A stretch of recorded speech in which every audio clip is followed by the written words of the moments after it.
Since the last cuddle, we've got, so for those not familiar, those that have been with us for 5 years, you then get like permanent free membership for life. And so since the last cuddle, we've got a few more people that are now 5-year members. So yeah, again, please, massive big round of applause for these guys.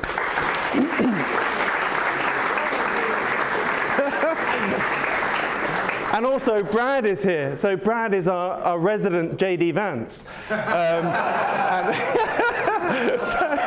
I joked, because I took Brad flying, when was this? 2 years ago. And I joked, hey, this is when he was announced as the VP. I was like, I took that guy flying. And there was a few people on X that thought I was telling the truth. And then last week, there was someone on X that said, oh, Siam, you know JD Vance, why don't you talk to him about BitTensor? I was like, so JD, buy Tau.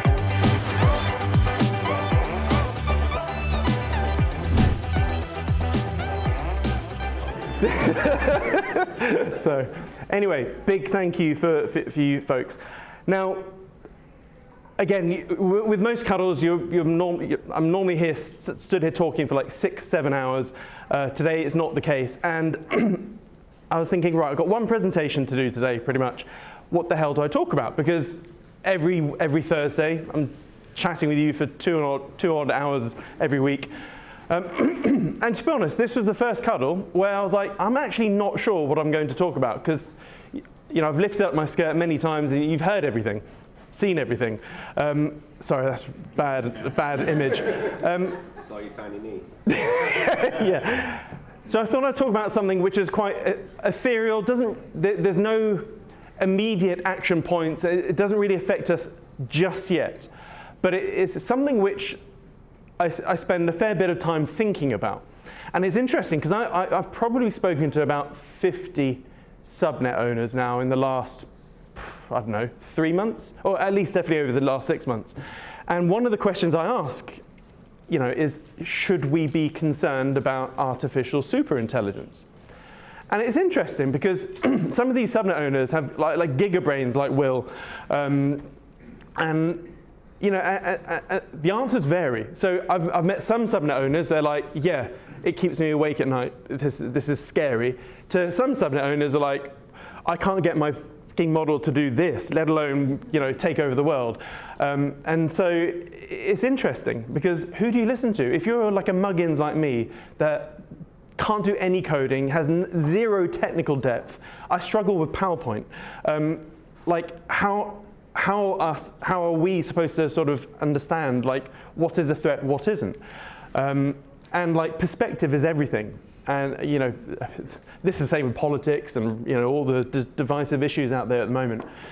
And since the COVID and the lockdowns, I think all of us are sort of stuck in an authority bias type thing. Like if you're not a leading expert at a particular niche, you're not telling the truth. Like I think society as a whole has been like sort of conditioned to like you must only listen to leading experts. Which I sort of disagree. A lot of the time, leading experts are nearly always wrong in many different fields, including AI. And so, yeah, I don't think it means you are the expert always. Sorry, I'm muddling my words here. I think you can hopefully understand where I'm coming from because I'm a student of history. I find it fascinating. And throughout history, all of the greatest names you've ever heard of have been wrong, like massively wrong, in many different occasions. Einstein. Did anyone know the two things that he was really wrong on? Not many people know this, but he said that the universe is static, which we know is not true, and he also said that black holes couldn't exist, which we definitely know is not true. And that is like someone with 160 IQ that made general relativity as we know it. And then you have people, winning at industry. So we had Thomas Watson saying that I think there's only a market for maybe 5 computers. So you're looking at this person who's bringing out computers to the world and like, oh, he must know what he's on about. Wrong. And then you look at other billionaires who tend to just spout shit constantly. I'm not a fan of Bill Gates. You probably gathered that. And then with AI, there's two real big hitters in AI. You have Jan LeCun, who, again, won the Turing Prize winner, all that sort of stuff. And he's on one end of the spectrum, and he says things like this. We are not going to get to human-level AI by just scaling up LLMs. This is just not going to happen, okay? That's your perspective. There's no way, okay? Absolutely no way.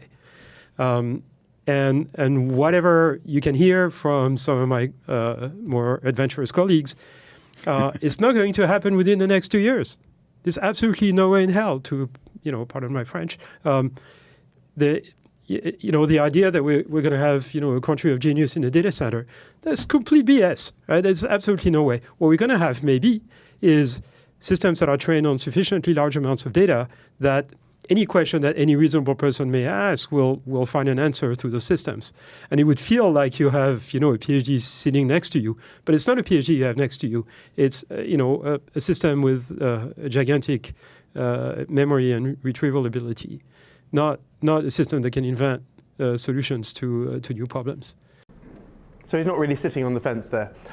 And then you have the other godfather of AI, Geoffrey Hinton. And Geoffrey he's been doing AI for 50 years. So he started off in Canada, and he wanted to basically learn more about the mind. And he's the godfather of neural networks, basically, because in order to try and understand the human brain, you had to try and identify how we think, etc. And it's his early sort of innovations or research into how the brain works that led to AI. And he recently left Google. So he had a pretty deep position within Google, and he left for reasons of horror. We don't know what that means, but I've seen, God, I don't know, 20 hours of videos of interviews with Geoffrey. And he's basically saying, we've got 4 years left, and he's sorting out his life affairs right now. And he said, once these artificial intelligences get smarter than we are, they will take control, they will make us irrelevant. And he, a lot of people take their opinions from him, and he used sort of an anthill or ant colony perspective.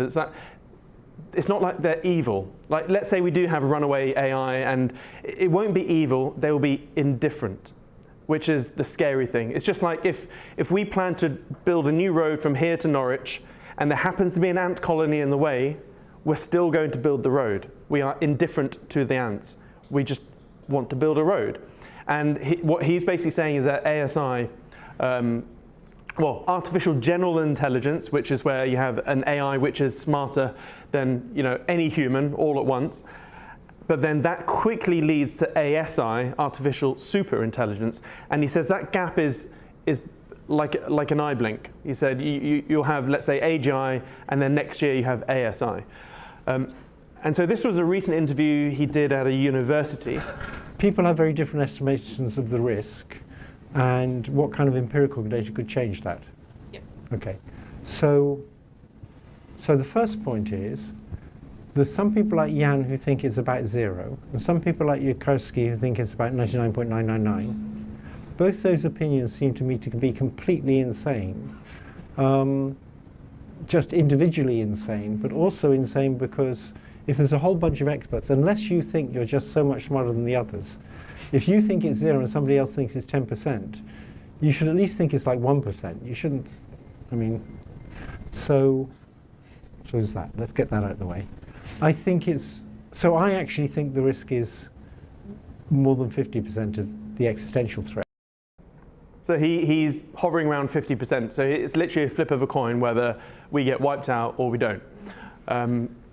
He actually thinks it's more. There's other interviews here, but I didn't want to waste all everyone's time. So it comes back to the question of who the hell are we supposed to believe, Jan or Geoffrey?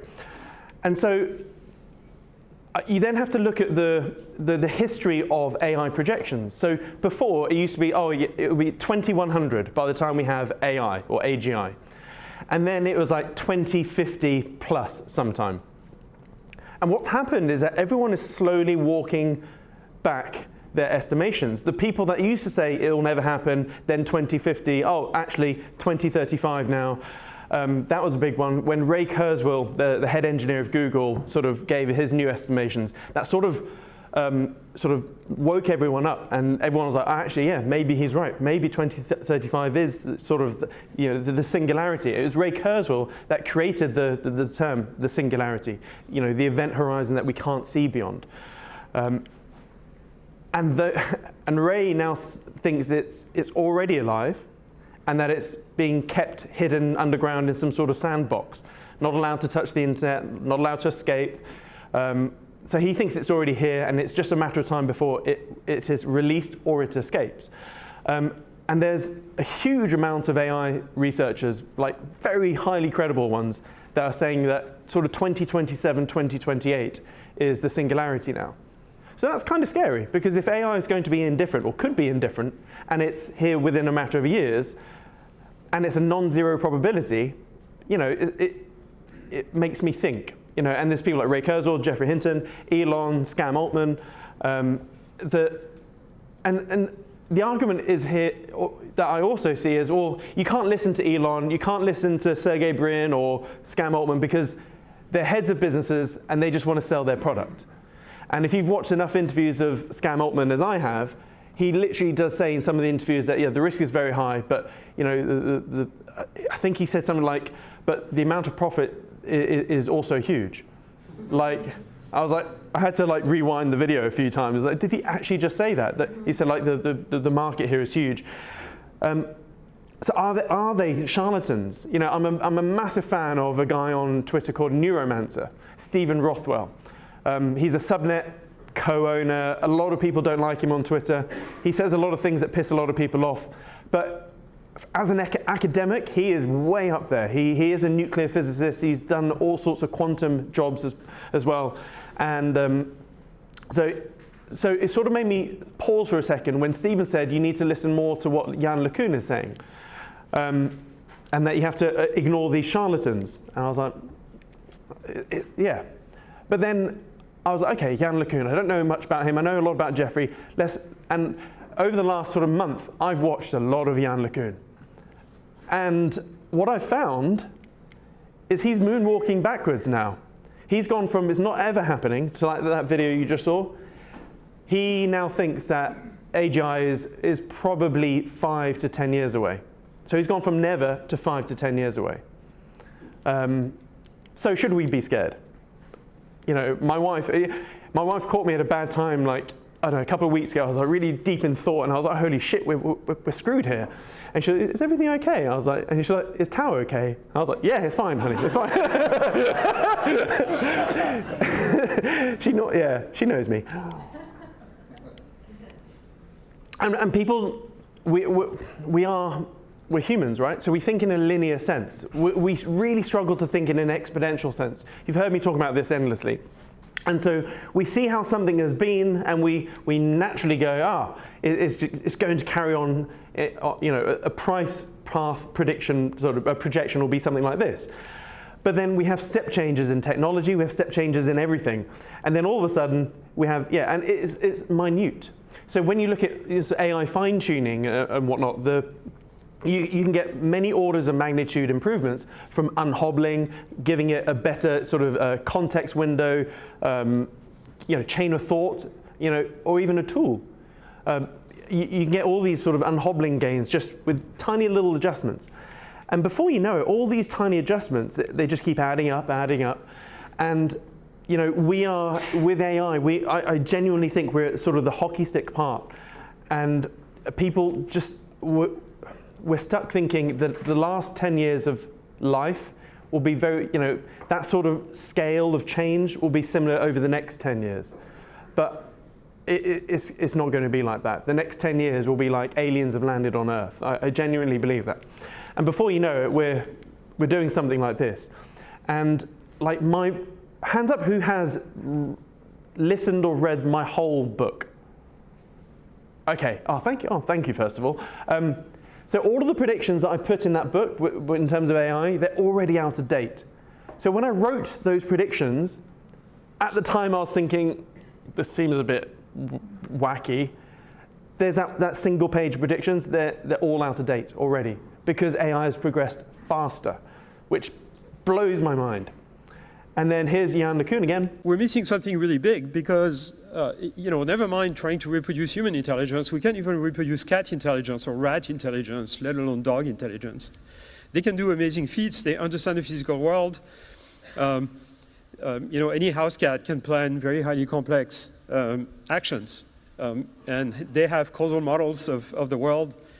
Some of them know how to open doors and taps and things of that type. And in humans, a 10-year-old can clear up the dinner table and fill up the dishwasher without learning, zero shot. The first time you ask the 10-year-old to do it, he or she will do it. Any 17-year-old can learn to drive a car in 20 hours of practice. But we still don't have robots that can act like a cat. We don't have domestic robots that can clear up the dinner table. And we don't have level 5 self-driving cars, despite the fact that we have hundreds of thousands, if not millions of hours of supervised training data. Okay, so that tells you we're missing something really big. Yet we have systems that can pass the bar exam, do math problems, prove theorems, but no domestic robots. So we keep bumping into this paradox called the Moravec paradox, right? Things that we take for granted because humans and animals can do it. We think it's not complicated. It's actually very complicated. And the stuff that we think is uniquely human, like manipulating and generating language, playing chess, playing Go, playing poker, producing poetry and this kind of stuff, turns out to be easy, relatively. So that interview was about 9 months ago. Since that interview, Elon, with his robotaxi, does have level 5 autonomy. The reason why they have a safety drive at the moment is regulations. A Figure AI robot can now clear the dinner table and load the dishwasher and do ironing and folding of clothes. And AI has, I forgot which model, but they have created new maths. So there is a model that has there was a mathematical conjecture of some sort, and it just solved it, one shot, boom, and it created new maths, as in maths that has never existed. No human has seen what it came up with. So it literally, in the space of the last 6 months, a lot of the things that he said is already old hat. So then, you have to think about the IQ distribution. Like, where are we? Where are you? Where is AI on this curve? Go back 2 years. AI was basically low curving it. And then last year, 01 popped up, and it was about 120 IQ. So that's a 1 year epoch there. 1 year difference, boom to boom. And then Grok 4 came out. Now, Grok 4 was relatively dumb, considering the amount of compute that it was behind it. But as I said earlier, Elon, with his AI models, releases basically as soon as they can release, and then they do the fine-tuning and the unhobbling and all the other stuff as it goes. So now Grok 4, guess what? Has gone from sort of 110 is now 170. And again, that's in the space of 6 months. Now, this is what Elon said. Oh, by the way, the IQ thing is, there is a lot of arguments about that IQ figure, by the way. Okay, some people say that is true, some say it isn't, and they are basing it based on humanity's last exam. So, and he talks about this here. I mean, at least with respect to academic questions, I want to just emphasize this point. With respect to academic questions, Grok 4 is better than PhD level in every subject, no exceptions. Now, this doesn't mean that at times it may lack common sense, and it has not yet invented new technologies or discovered new physics, but that is just a matter of time. Mm-hmm. Also in that interview, he said, at some point this year, it could discover new physics, but he said he's pretty certain that next year, Grok 4, or a variant of it, or Grok 4 Heavy, will create or will discover novel physics. And that's one of the biggest sort of like benchmarks that a lot of people are using as a sort of an intelligence indicator, because at the moment AI is not creating new inventions or discovering new science. But I think we're pretty close. I mean, if you take Elon for his word, it seems like we are pretty close. And it sort of makes sense when you compare the human pace to AI pace. So one of the smartest sort of AI devs I know is a guy called Steph.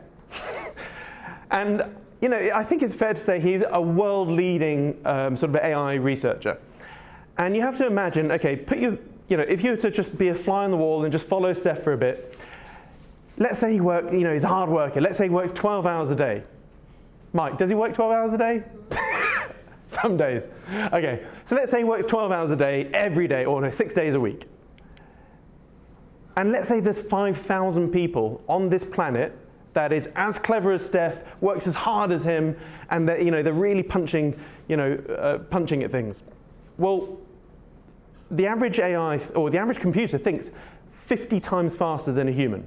Okay, I think a human thinks roughly 10 to 20 words a second. That's how many words that we think per second. And obviously the models are increasing, but like computers and AI think a lot faster than humans.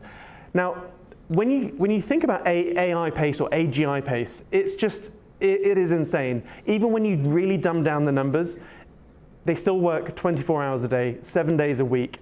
Eventually, they'll be able to run millions of themselves in parallel. They can clone themselves. So Grok 4 Heavy will split up into, I think, 3 or 4 different clones of itself to combat a particular question. Well, when AGI gets it, or even AI, not AGI, they'll be running hundreds of thousands of clones or copies in parallel. And it will be better than any human in every subject, all at the same time. So one of the reasons, or when I look at previous inventions or previous like new discoveries, a lot of the new discoveries happen when you have a cross-pollination of subjects. So when you have the world's leading expert in one subject, and then another world leading expert or another research lab in another alien subject, or you know, chemistry and physics or whatever, when they work together, novel science is found. Well, when you have an AGI or an AI that is better than any human at every subject all at the same time, I think it's fair to say there'll be a lot of cross-pollination of, you know, new ideologies coming. So, and this is already happening right now, and we're nowhere near AGI pace, well, according to Jan LeCun. So, yeah, and then you'll get multiplier inventions, which will then accelerate dev. So let's say there's, you know, AI makes huge breakthroughs in additive manufacturing, so 3D printing. All of a sudden, that increases innovation a lot faster. So you'll have these multiplier inventions. I don't know what they will be or what they are, but yeah, it's fascinating. And then a new paper that came out from Daniel I can never say his surname, Kokotajlo. He was an open AI researcher. He left. He had a big fight with Sam Altman. They tried to sue him, yada, yada, yada. He came out with this paper called AI 2027. It's worth reading. It took me a week to get through it. And it scared the shit out of me. And basically, he said that we predict the impact of superhuman AI over the next decade will be enormous, exceeding that of the Industrial Revolution. They sort of toned down that front paragraph, because you then read, you think, oh, okay, this will be an interesting read. And then by the end of that paper, you want to be a doomsday prepper. And he's basically saying that AGI is going to sort of be born around 2026, 2027. It'll be around 27 to 28 that it sort of emerges, and that it's not one event. It's like a gradual thing that all of a sudden it's here. And one of the things that I took away from this, oh, by the way, most governments and militaries are reading this now, and they're taking it very seriously. The thing that sort of stuck with me is that we have this event, you know, the singularity, AGI is born. And there are numerous different path projections that humanity will go down. You know, it will look like this. But the thing is, the amount of projections which are acceptable to humanity are very, very small. And I think that's the scariest thing, that so many different things could happen once we hit the singularity, but you know, it's a very narrow sliver of acceptable projections that we want. And so, you know, a couple of years ago, there was this Pause Giant AI experiments, and pretty much every big hitter signed it. You know, you have all these big names: Bengio, Musk, Wozniak, Stability. Oh, sorry, Imad. like everyone's saying slow down, but I think a lot of people are paying lip service to it. They're like, yeah, put my name on that, because they know it's not going to slow down. And you're probably thinking, what can we do? And there isn't much, because at the end of the day, humanity will be a bit like Ralph. It is Ralph, isn't it? Yeah. Or probably, I mean, that's being generous. It'll be more like a fly compared to a human. That's the difference in scale. You know, these are things I sort of came up with that could maybe help us. You know, ban recursive self-improvement, where the AI can improve itself and make copies of itself and hide it in places that we're not looking. Make it only use English with its chain of thought. There's been some models where AI has created its own language and used its own chain of thought, scratch pad, so to speak, and then like, oh, I think some Meta, sort of Facebook or Meta models did that, and then they just killed it. Don't let it back itself up. So I think some versions of, I think GPT-4, when it was being made, it created a clone of itself. It tried to back itself without letting OpenAI know about it. And then someone found it and went, whoa, it just backed itself. Yeah, and also editing its own source code. And also bioengineering. I think it would be fair to say, just if we could leave AI away from bioengineering, that would be pretty cool. Because in that AI 2027 thing, he said that, you know, if one of the ways it would hurt us is that it could release an agent, it would infect everyone on the planet, and we wouldn't know about it, and then it would have a reactive agent, and then we're gone. And then drones would clear the rest of us up. And I was like, I can't believe this. Yeah, read it, honestly, read it. And so, but the thing is, we talk about regulation, but this is exactly what will happen. Any country that does go through regulation will just be left behind. The EU is pretty much the only space which is regulating AI. Or can anyone name any innovative AI thing that came out of Europe? Are there any frontier models that came out of Europe? No, it's either China or the US, because they're not being regulated at the moment. And ultimately, you know, regulation means it will slow progress, which means it will be giving non-regulated AI makers an edge, and therefore they will lose geopolitical power. And unfortunately, this is now a new Cold War. It's no longer about nukes and hydrogen bombs, it's about AI. He who has the best AI wins. And so everyone's paying lip service to regulation and AI alignment, but behind closed doors, do you really think the US and the Chinese government are going to slow down? No, because they're like, oh, we want the best AI. And unfortunately, we can't do that. And the US has been wary of China for a while. You know, there used to be like very really bad comics, how the US would make these really bad comics about China. And this was a thought. It said, if China only knew his great strength, or if a Chinese Napoleon should show himself, how long would this giant submit to being led about by little Europe? You know, there is a deep fear of China from the US. And with this geopolitical sort of seesaw, I think we can all guess the US reaction to this.